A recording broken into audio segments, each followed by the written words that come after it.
Nanti kalau ada pertemuan aku nggak mau ikut, aku digasak sama mereka. Silakan dia aja dah. Pihak Saya sih bukan tidak setuju. ya.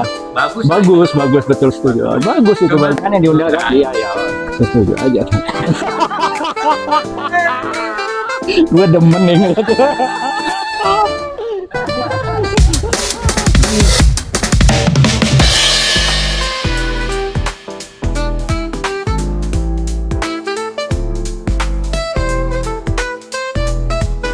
Selamat, minumannya dinikmati, enjoy Pak. Minum dulu tak? Ayo, terderek Saikoji kita minum dulu.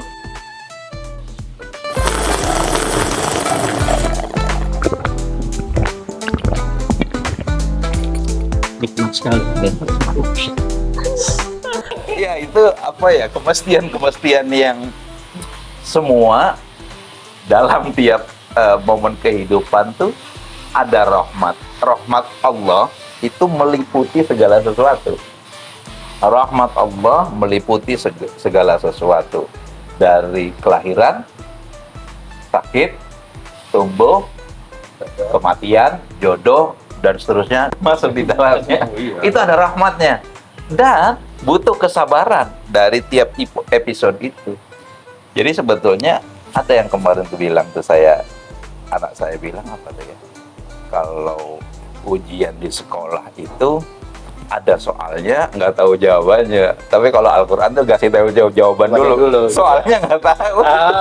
Kebalikannya begitu. Jadi sabar itu jawaban, lalu apa, rahmat itu jawaban. Saya mulai dari ini dulu ya. Konsep sabar dalam Islam itu memang sangat luas. Konsep sabar tadi sama dengan konsep rahmat. Kita akan bahas, nyantain pagi ini tentang sabar, rahmah, dan kaitan nanti dengan Ramadan. Nah, kita bentar lagi Ramadan kan, beberapa hari lagi tuh. Maka kita lihat coba Imam Al-Ghazali dalam ta'rifnya, dalam definisinya, beliau mengatakan as-sabru huwa as-sabatu ala ahkami al-kitab wa as-sunnah. Ini keren banget.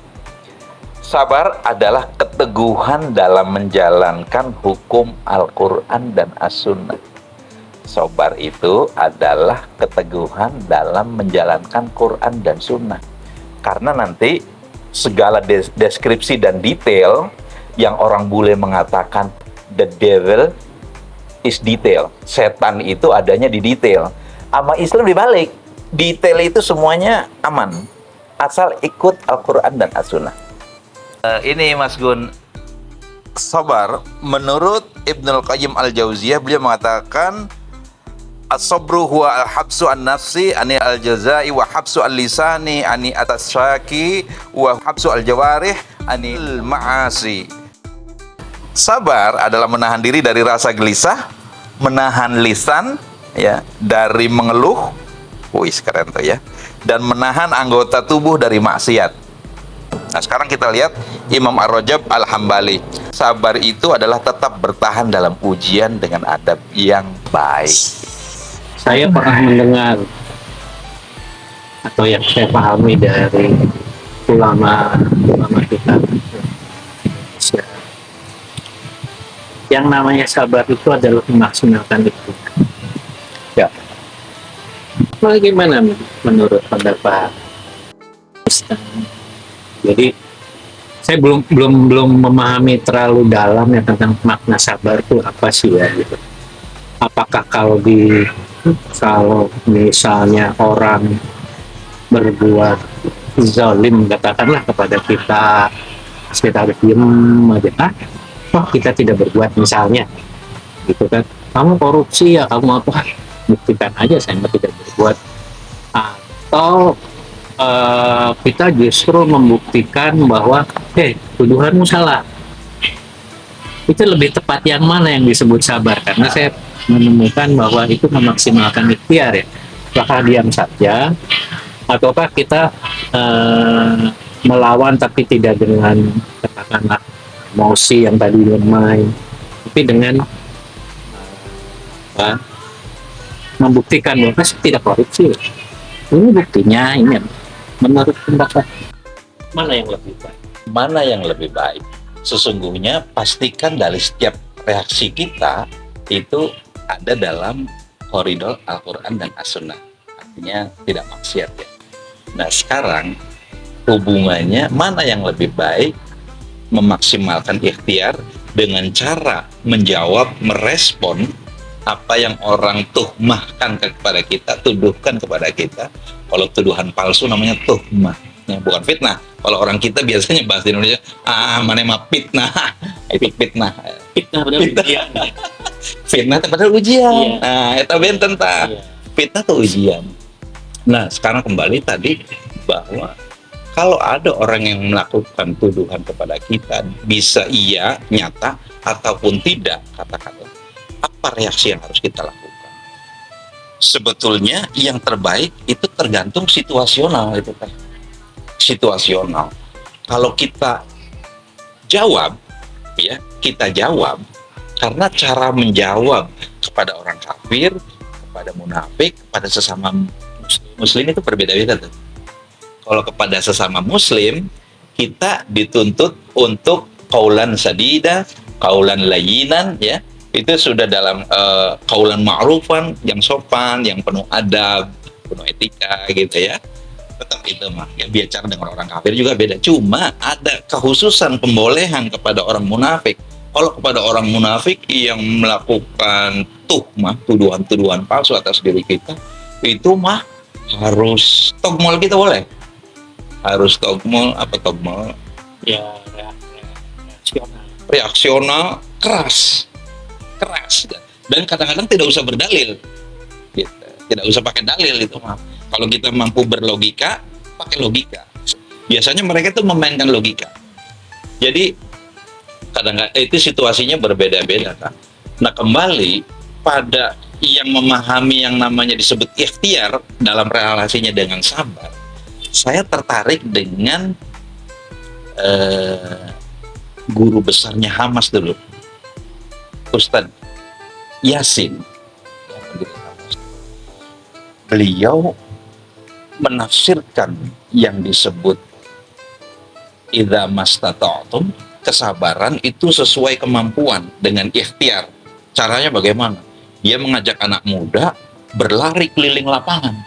Kalau di sini di lapangan Bima misalkan, terus berlari-lari, dia nggak jawab dengan kalimat ini mah. Nah, ini kalau kaitannya tarbiyah, katakan makanya situasinya berubah-ubah. Ustadz, apakah yang dimaksud dengan kita berikhtiar semampu kita? Yuk ikut saya. Lari, diajak muter mas. Lari pas satu putaran, orang udah 70 tahun umurnya, 60 tahun lebih.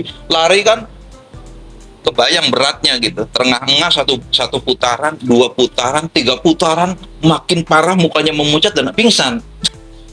Sampai pingsan. Nah itu tuh Mas Tato. Jadi aku tidak dibebankan agama ini, kehidupan ini, syariat ini kecuali bagi yang mampu. Mampu teh apa? Nah ya tadi jawabannya.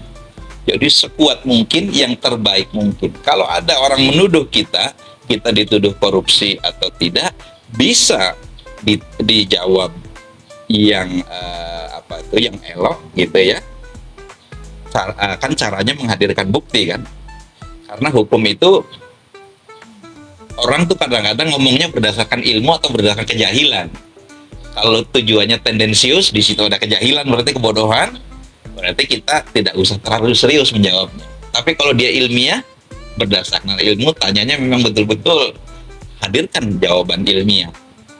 Bahwa kalau tuduhan itu kan ada beberapa pengungkapan yang menjadi suatu proses hukum. 1, saksi. 2 kan, bahwa kita memang pelaku itu. 2, alat bukti. Ya, kita maksudnya ke ranah pidana misalkan atau perdata lah katakanlah dalam hukum positif. Lalu ada bukti-bukti yang meyakinkan.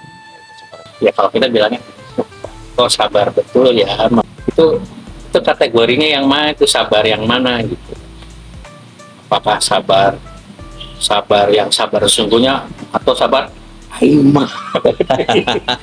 Nah, tadi kan salah satu definisi sabar adalah sabar itu menahan diri lisan dari keluhan. Aimah, gitu kan? Bagaimana apabila 2 hal itu bercampur? dia punya kesadaran seseorang untuk melakukan saya tahu ini harus sabar, dan dia meyakini dengan firman Allah. Yang penting kita harus berada pada akidah yang Allah katakan, a'udzubillahi minasyaitonirrajim, wasbir fa innallaha ma'as-sabirin. Dan bersabarlah, kata Allah, sesungguhnya Allah beserta orang-orang yang sabar. Oh, kalau saya sabar, pasti Allah menyertai. Menyertai berarti pasti aman, pasti selesai, pasti nikmat, pasti pahala, pasti surga. Tidak mungkin yang lainnya.